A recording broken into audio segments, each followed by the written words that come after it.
आखिरी चरण के लिए तमाम राजनीतिक दल जो है जोर आजमाइश कर रहे हैं। 48 घंटों का वक्त चुनाव प्रचार के लिए बचा हुआ है और आरोप प्रत्यारोप का दौर जो है दोनों तरफ से दिखाई दे रहा है। एक तरफ से आरोप लगाया जाता है, दूसरी तरफ से जवाब दिया जाता है, पलटवार किया जाता है। यही सिलसिला देखने को मिल रहा है आखिरी चरण में भी। लेकिन आखिरी चरण के लिए जोर आजमाइश कुछ ज्यादा ही तेज होती हुई दिखाई दे रही है। पूर्वांचल में, दरअसल उत्तर प्रदेश के पूर्वांचल में सियासी रण है, सियासी युद्ध जारी है और यहां पर आरोप प्रत्यारोप का दौर किस तरीके से आगे बढ़ा आज और आगे किस तरीके से बढ़ सकता है अगले 48 घंटों में, यह जानना बेहद जरूरी है। इसलिए सबसे पहले हम आपको एक रिपोर्ट दिखाते हैं। पूर्वांचल की 13 सीटों पर होने वाले आखिरी चरण में चुनाव को लेकर के क्या सियासी दलों ने तैयारी की है और किस तरीके से विरोधियों पर हमले तेज किए हैं।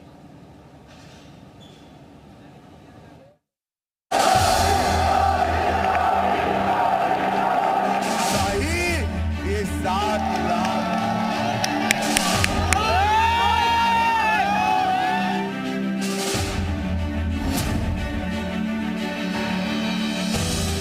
24 का चुनावी शोर आखिरी दौर में पहुंच चुका है और इस चुनावी स्लॉग ओवर में सभी दलों ने बयानों की बल्लेबाजी तेज कर दी है। आज सुबह ही पीएम मोदी ने एक इंटरव्यू में आखिरी दौर के चुनाव के तार विपक्ष के आखिरी दौर से जोड़ दिए। हमारा एक नया दौर शुरू होगा, उसका उसके अंदर संकेत है। दूसरा,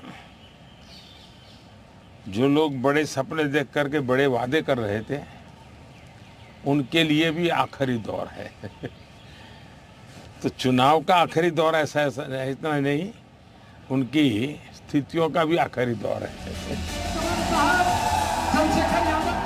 विपक्ष की चुनौती को चुनावी मैदान में चारों खाने चित करने के लिए खुद मैदान में पीएम मोदी डटे हैं।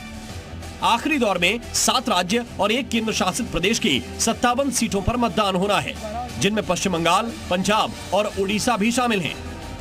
इन तीनों राज्यों में बीजेपी के लिए अपनी सीटें बढ़ाने की संभावनाएं ज्यादा हैं। बंगाल की जिन 9 सीटों पर 1 जून को मतदान होना है, वहां 2019 में बीजेपी को कोई सीट नहीं मिली। पंजाब की 13 सीटों में से बीजेपी को सिर्फ 2 सीट मिली थी।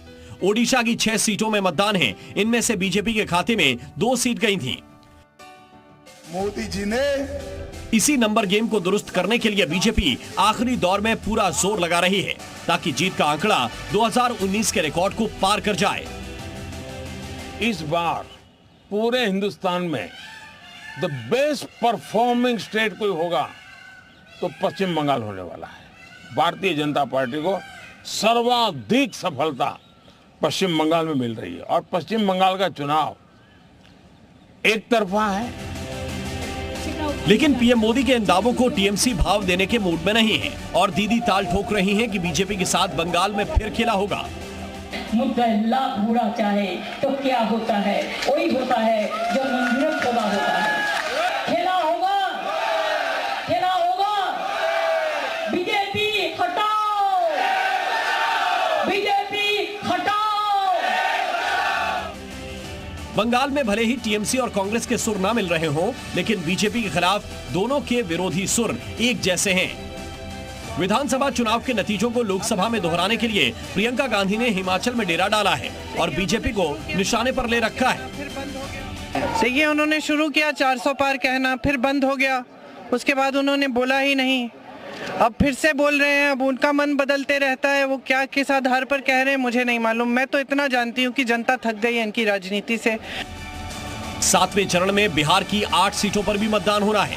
2019 में ये 8 सीट एनडीए गठबंधन के खाते में गई थी, लेकिन इस बार तेजस्वी यादव के हौसले बुलंद हैं और दावे सत्ता परिवर्तन के हैं।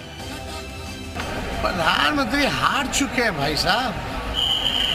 अब 4 जून को नरेंद्र मोदी जी प्रधानमंत्री थोड़ी ना बनने जा रहे हैं, नहीं बन रहे हैं। नई सरकार बनने जा रही है। अब नरेंद्र मोदी जी 10 साल हो गए, 75 साल के हो गए और हम लोग तो शुरू से कह रहे भाजपा का सफाया हो गया। अरे भाजपा के लोग ही नहीं चाहते नरेंद्र मोदी जो है प्रधानमंत्री बने। यानी हर तरफ से आखिरी 57 सीटों के लिए 56 इंच का दावा किया जा रहा है। Bureau report, C media. तो आखिरी चरण के लिए आरोप प्रत्यारोप और दावों का दौर जारी। इन सब के बीच पूर्वांचल के 13 सीटों पर इस बार मुकाबला होना है, लेकिन ये 13 सीट कौन कौन सी है ये सबसे पहले आपको बता देते हैं। लेकिन यहां को साधने के लिए क्या तैयारी हो रही है उस पर चर्चा तो हम बाद में करेंगे, उससे जुड़ी हुई रिपोर्ट आगे दिखाएंगे। लेकिन ये 13 सीट कौन कौन सी है? गोरखपुर जहां से मुख्यमंत्री आते हैं वहां पर मुकाबला होना है। रविकिशन की किस्मत दाव पर होगी। कुशीनगर में भी वोटिंग होगी, 1 तारीख को आप जरूर वोट डालने जाइएगा। बलिया में भी इस बार आखिरी चरण में वोटिंग कराई जाएगी। बांसगांव लोकसभा क्षेत्र में भी इस बार वोटिंग होगी आखिरी चरण में। वाराणसी जहां से प्रधानमंत्री नरेंद्र मोदी है, अजय राय उन्हें चुनौती दे रहे हैं, लेकिन कितनी चुनौती दे पाएंगे देखना होगा। सलेमपुर लोकसभा क्षेत्र में भी वोटिंग होगी। गाजीपुर की बात करें तो यहाँ पर अफजाल अंसारी की किस्मत दांव पर है। देवरिया में भी वोटिंग कराई जाएगी, 1 जून को और 4 जून को नतीजे आएंगे। महाराजगंज में भी आखिरी चरण में वोटिंग होगी। यहाँ के सियासी समीकरण के बारे में बातचीत करेंगे, लेकिन घोसी से क्या ओम प्रकाश राजभर यहाँ से जीत दिला पाएंगे अपने बेटे को? चंदौली की बात करें तो चंदौली में भी यहाँ पर वोटिंग होगी। मिर्जापुर में भी वोटिंग कराई जाएगी आखिरी चरण में। तो वो 13 सीट ये 13 सीट है। रॉबर्ट्सगंज भी वो सीट है जहां पर इस बार आखिरी चरण में वोटिंग कराई जाएगी। इन 13